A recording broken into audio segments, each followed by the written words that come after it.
Hey everyone, it's Kenlyn and welcome to my channel. I'm so grateful that you're here. Let's talk about astrology, gene keys, human design, all things mystical, weave them together so that you can walk a conscious life and truly live your Dharma. Now, my focus is for divine feminine women, evolutionary feminine leaders, because we're in the age of feminine reclamation. So today I'm recording this on May 2nd, and this is the day that Pluto, the Lord of the underworld, the god of death and rebirth, is stationing retrograde. So what does that mean for you and what's been happening in the cosmological weather? This is going to be a short video, but I'm going to hit a lot of highlights. So I'm going to bring in the gene keys first, and that is to say that Pluto moving into Aquarius moved into gene key 41. And for those of you who track the gene keys or my soul talks, you may have heard me talk about 41 because that's the start codon. There's only one gene key in this ring of origin, and that's gene key 41. So if you have a birthday in mid-January, this is your life work gene key, and you're here to be an evolutionary. You're here to overcome fantasy and to really bring in the evolutionary codes. So this 41 now means that Pluto is retrograding as long as it stays in Aquarius. So it's 2 degrees Aquarius. It's going to retrograde. And then in September, go all the way back into Capricorn. We're going to revisit some old stuff from 2020. And you know, we're in that right now. It's not like one and done. It's a birthing process. And we're deeply in the birthing and rebirthing process, which is having us let go of so much. And you can see our world. It's fixed in so many ways. Like we don't change life forms and colors and shapes. It's relatively fixed. And so it takes time in 3D to change it all. But we're headed. That's where we're headed. We're headed to a total makeover, that the world that we're stepping into will look nothing like the world we came from. Now, whether that's a good or bad thing, well, we probably will never say one thing, but whether that has good elements or positive elements to it is up to us. We have a say. That's why we're here. That's why we decided as star forms to incarnate here now, to bring our consciousness, to wake up and bring our consciousness here to create that new earth. That's our mandate. And I know it looks like crap sometimes, but truly we have to have the long view, because humanity's been playing the long view for a very long time. And I once heard this guy, his name's Jim Self. He runs an alchemy group, which I think is really cool. He's one of the OGs. And he said that the story of Atlantis and Lemuria, we're really a continuation. Earth is a continuation of Atlantis.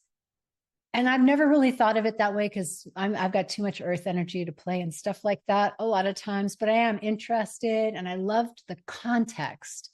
So whether it's right or wrong, what I love is context. And that context gave me power because I realized that that is the true long game.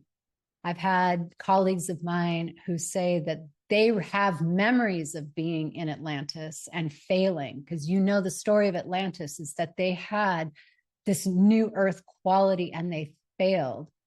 They got so stuck in their what we call subjectification, being right, having a view and being right, and then bludgeoning each other with their rightness. Sound familiar? Yeah. So we're here to move that conversation along. And, you know, what he said was, you didn't fail, Atlanteans. This is the next iteration. And we've been reading the Gaia Codex by Sarah Drew inside of our Evolving Sisters network membership. And there's this part where I won't to be too much of a spoiler, but you should read the book. There's a part where the main characters who are here to perform the alchemy of transmutation and birth the new earth go away. They go into the multiverse and they come out and they expected linear time. But what really happened in linear time was tens of thousands of years. Yeah, so playing the long game, here we are. And Pluto reminds us to play the long game because it's slow and its changes are tectonic. Remember in school, we learned the tectonic plates, how the whole world was together and they just separated into these continents. But at one point, you could walk across all these continents. There was no water between them, but there were tectonic shifts, the deep plates underneath. And that is Pluto. So Pluto retrograde in Gene Key 41. What does that mean? Well, we're getting a chance in retrograde cycles. We get a chance to think about it. And this is our moment. I mean, we're in May, and May has opened the doors wide to another layer of manifestation, another layer of reaping what we have sown, all the hard work that we have done up to now through the solar eclipse. I think about all the eclipses where we had to go down and face ourselves and hear the things we didn't want to hear, have the critical conversations, have the thing happen that we absolutely did not want to happen, but we had to face it and we had to see if we could survive without it, the story that we made up. And what is all of that about? Power.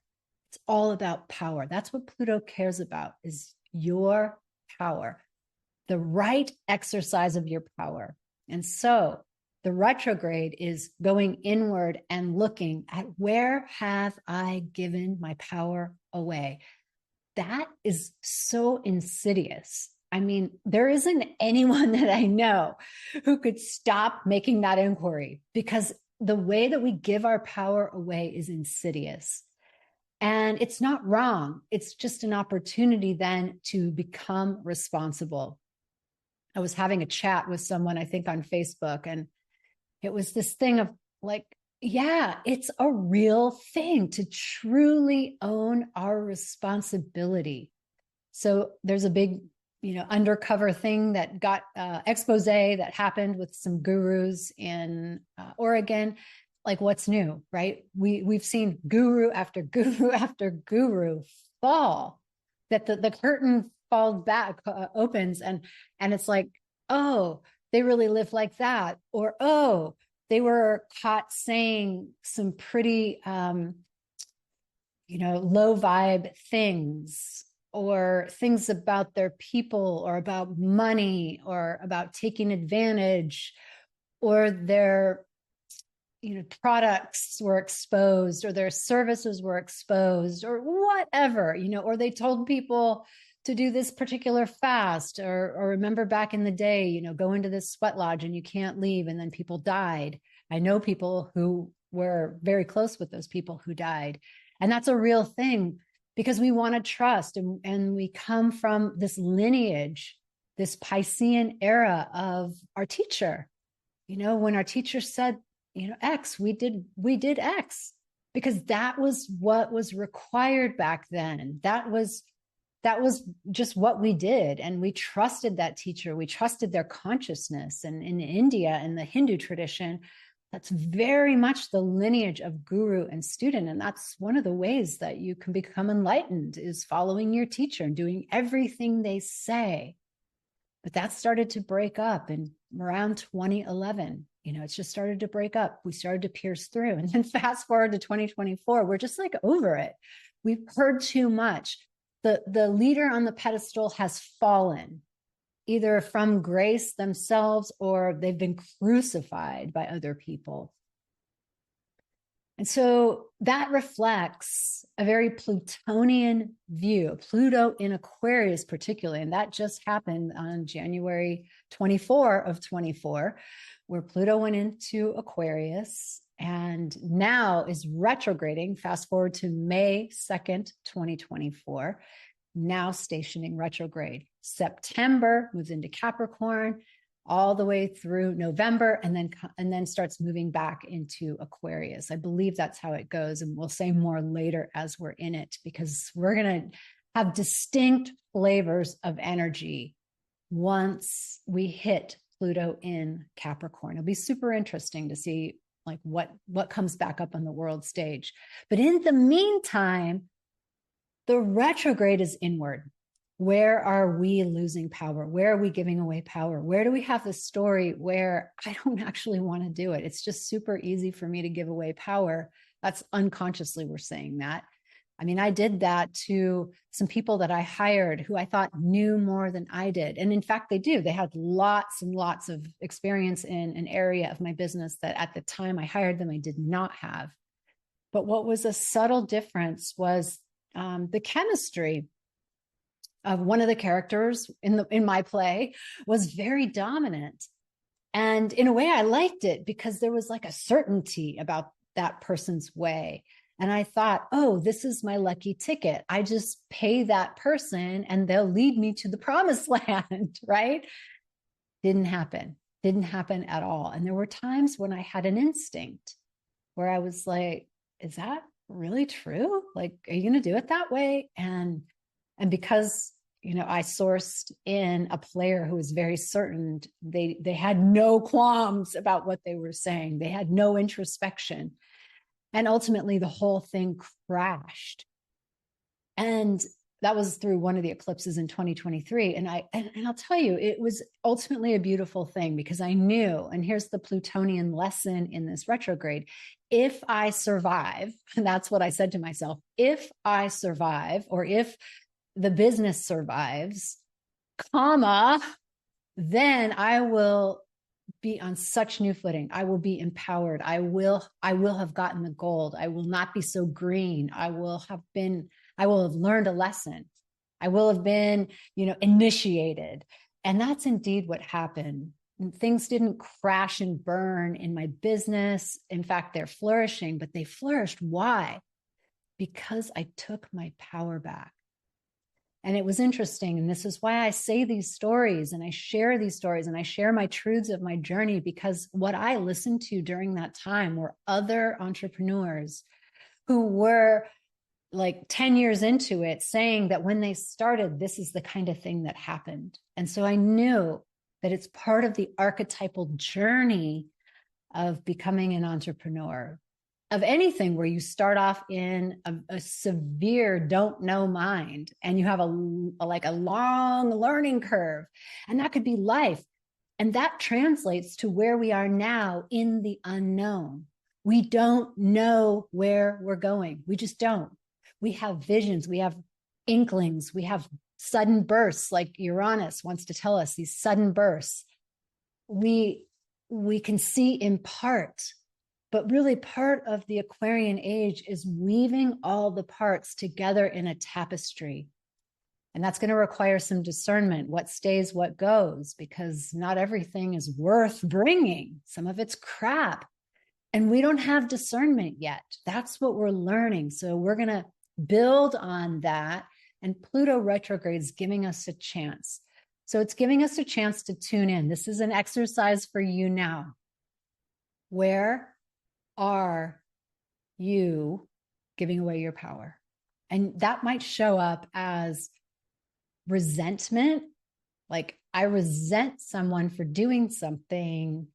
So I'm in a position of criticizing them, which means that I'm not in the position of taking ownership or being responsible, right? Because I'm over here in the peanut gallery criticizing how they're doing it, and that was me. Criticizing parts of how they were doing it because I over here had a different intuition, but I wasn't willing to be responsible for it. I was too scared. So Pluto is going to bring up that issue of power. Then Pluto's going to bring up the issue of fear. Oh, how nice of Pluto. Thank you. So unconscious. Now we're going inward. Now we're going deeply internal. Now we're going freaking unconscious. So I thought I dealt with that already, or I didn't know that was there, or holy crap, I was doing really well until this surfaced again. It's going to bring up stuff, dredge it up, dredge it up, dredge it up. And there's going to be a sense where we want that to stop because maybe there's other things in our lives that are working. Maybe On one level, things are going great. On another level, there's deep fear that's being touched upon. And so it's confusing to have multiple things going on because, May is a really great month. And we have this Plutonian aspect in it that's going to dredge, as Pluto likes to do. So it's an opportunity to meet it, to just meet it, do the practices to do it, to let it go, to clear it, to not even feed it. We just need to acknowledge. The Gene Keys talks about acknowledge, accept, embrace. And those are like physical, mental, emotional postures where we come to a place where we are complete with it. It might still be there, but we are complete with that story. And that means then that we can choose another reality. That's where the Aquarian piece comes into play, because we can go quantum. We can go outside the norm. Because you think about Pluto and Aquarius, it's outside the norm. We can go out there. We can pull from other dimensional realities. We can pull from other timelines. We can heal old timelines by accepting and embracing them. Like, yes, there was a time I was, like you could say, I was really poor. I was a slave. I was a prostitute. I had to do this thing to save my parents, or I was murdered, all the things in past lives that you can feel get like blurry visions of, or you have very crisp visions of. My world is more blurry, but I can feel things and they feel like true threads through me. And we can say, yeah, but we're going to complete on those. And Pluto retrograde can bring those things up in order to make that conscious leap, like this choice point. Where do I want to put my energy? But we can't bypass the acknowledge, accept, embrace. I hope that's clear. Now I will say, as I'm recording this, Mars has a sextile to Pluto. Yesterday, Venus opposition to Pluto. So these days have not felt smooth. I'll say that. There might be this sense that we've had to prove ourselves, that we went overboard with something. I know I sure did. Really going overboard. And the Mars energy is very fiery, feisty energy, and it wants an outlet. So one of the things I'm creating is the Goddess Convergence Live, and I'm inviting you, people like you, activated divine feminine women who have been giving their gifts, to be presenters. That's bringing everyone's shit up about, am I worthy? Some people just got activated 4 years ago in the goddess energy when we started the Divine Feminine Summits. So it's beautiful symmetry to come full circle. And that's also bringing up, who am I? Have I stepped into my power enough? So we have doubts coming to the forefront. But those kinds of things, like the Goddess Convergence, is inviting you, me, others to step up. It's inviting us to play a new game. It's inviting us as this Mars energy to take it into creativity instead of taking it into anger or destruction or picking a fight. Any of the typical lower vibration Mars energy. The higher vibrational Mars energy is courage, it's focus, it's warrior. It's like, let's bust through the doubt. Let's bust through the lack of confidence or the parts of us that aren't sure. And let's just do the damn thing. Let's do it. And we're doing it in community. So I'll put the link below. Well, not the link, but I'll put my email below. So if you are someone who's listening to me and you think you have something to add to this Goddess Convergence and want to explore being a partner, a presenter, then reach out, because this is a beautiful creative outlet for the awakened feminine to amplify what we're doing of feminine reclamation. So there you have it. Pluto retrograde, touched already Venus and Mars. We have 123 days of Pluto retrograde. So we just get to fully surrender. So this is now another cycle. while we're also experiencing abundance and beauty, as is this month, and then speed as we go into Gemini energy, we have this moment also to go in and do some scrubbing. And G key 41 is the new. So it's requiring us to really get clear of what cannot go. I mean, if we think about the new earth, what can't go? Well, certainly self-doubt, self-criticism, judgment, blaming, shaming, guilt, martyr. I mean, we could just name so many shadow qualities.